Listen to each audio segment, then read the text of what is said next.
J'ai acheté 7 mangas ce mois-ci. En commençant par le tome 5 de Yotsubato, c'est un manga très chill, j'adore le lire, c'est vraiment un slice of life incroyable. C'est juste une petite fille et tu suis sa vie. J'avais lu les 10 premiers tomes quand j'étais au collège. Du coup maintenant je me les achète pour me faire une relecture. Donc voilà, le tome 5 de Yotsuba. On continue avec le tome 7 et le tome 9 de Nana. Simplement, le tome 8 je l'avais déjà. Par contre, j'avais pas le tome 6 et il était dans un état pitoyable. Du coup j'ai pris le tome 7 et le tome 9 en attendant de me procurer le tome 6.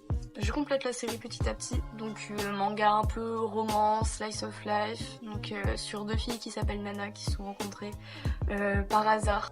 Une qui est très coquette et une qui est très punk. On continue avec le tome 18 et le tome 19 de Moriarty. J'ai complété la série, en tout cas pour l'instant, il n'y a pas d'autres tomes de sortie, donc ça c'est cool ça. Franchement, j'avais lu quelques tomes pendant les vacances, j'avais kiffé ça, donc forcément je devais acheter la suite. J'ai tellement hâte de les lire, franchement. C'est incroyable, vraiment, une histoire d'enquête et tout, incroyable, rien à redire. D'ailleurs, j'ai même acheté le tome 5 de 100 Bucket List of the Dead à mon copain, donc bien sûr je compte en profiter et le lire aussi. Et on continue avec Par hasard dans un magasin d'occasion à Béthune, ça s'appelait Sam Cash. J'ai trouvé les 2 premiers tomes de Banana Fish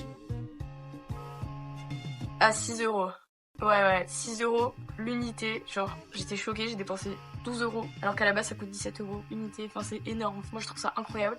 Et mon copain, il s'est trouvé les Berserk à 15 euros le tome. Il s'est trouvé les 2 premiers tomes.